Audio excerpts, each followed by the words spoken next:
Assalamualaikum warahmatullahi wabarakatuh. Perkenalkan, nama saya Yoga Taufik Alamsyah, NPM 100417191 dari Fakultas Hukum Unisba, Angkatan 2017, ingin mempresentasikan hasil penelitian saya yang berjudul Pertimbangan Hakim terhadap penjatuhan pidana penjara dalam kasus pembunuhan karena membela diri berdasarkan Kitab Undang-Undang Hukum Pidana, Studi Kasus Putusan Nomor 020-PID-B-2015 Pengadilan Negeri Palu. Latar belakang: Indonesia merupakan negara yang berlandaskan pada negara hukum, sehingga setiap kegiatan dan aktivitas masyarakat harus berdasarkan pada peraturan serta norma-norma yang berlaku dalam masyarakat. Setiap kehidupan manusia tidak terlepas oleh hukum, karena hukum merupakan suatu aturan untuk mengatur tingkah laku manusia dalam kehidupannya, sehingga tanpa adanya hukum maka akan timbul ketidakaturan.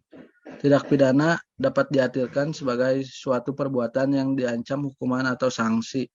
Kitab Undang-Undang Hukum Pidana tidak hanya mengatur tentang sanksi saja, tetapi juga tindakan yang dapat dibenarkan atau disebut juga alasan pembenar bagi suatu tindakan hukum memiliki caranya sendiri sebagai perlindungan hukum. Tindak pidana pembunuhan diatur dalam pasal 338 sampai dengan pasal 349 KUHP, yang di dalamnya mengatur tentang secara rinci tentang jenis-jenis perbuatan pembunuhan hingga hukuman yang diberlakukan secara umum. Kejahatan pembunuhan diberikan sanksi berupa hukuman penjara berupa maksimal 15 tahun hingga pidana mati. Perbuatan pidana ialah hal yang menunjukkan kepada dilarang dan diancam atau suatu perbuatan dengan pidana ada yang berbeda dalam nador ekses. Pada pasal 49 ayat 2, tidak setiap orang melakukan perbuatan kemudian dijatuhi pidana sebagaimana telah diancam, berbeda dengan azas pertanggungjawaban dalam hukum pidana bahwa tidak dapat dipidana tanpa adanya kesalahan, sedangkan dalam nador ekses yang dalam sifatnya tetaplah sesuatu perbuatan melawan hukum. Identifikasi masalah. Poin 1. Bagaimana pertanggungjawaban pidana terhadap pelaku tindak pidana pembunuhan karena membela diri yang melampaui batas atau disebut dengan nador ekses menurut pasal 49 KUHP. Poin 2. Bagaimana pertimbangan hakim dalam pembunuhan karena membela diri berdasarkan Kitab Undang-Undang Hukum Pidana. Hasil penelitian.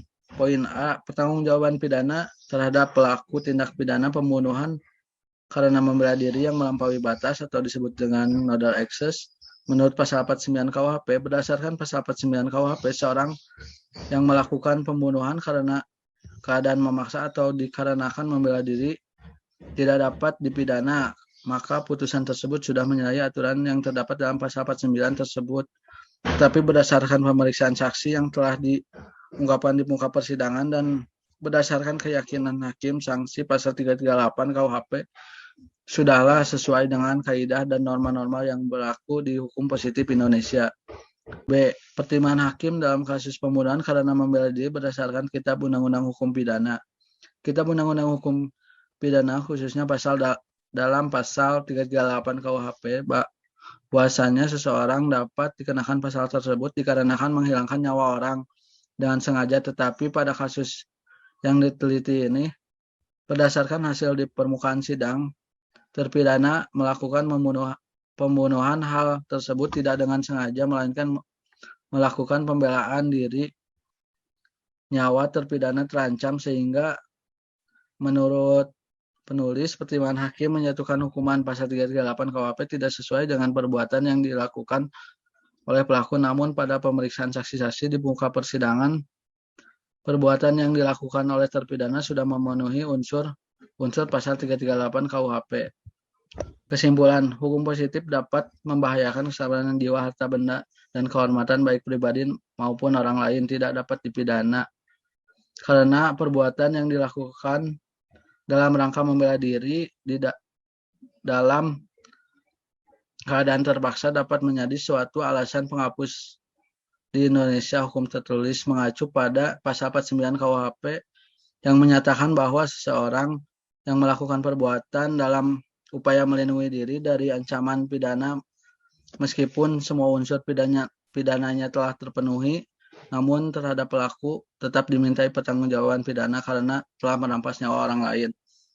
Poin 2. Pertimbangan hakim yang menyatakan terdakwa bersalah melakukan tindak pidana pembunuhan dan tidak ditemukan alasan penghapusan pidana, baik alasan pembenar maupun pemaaf, sehingga terdakwa layak untuk dijatuhkan pidana Pengadilan Tinggi Palu nomor 020-B/2015 Pengadilan Negeri Palu karena hakim tidak menerapkan pasal 49 ayat 2 KUHP.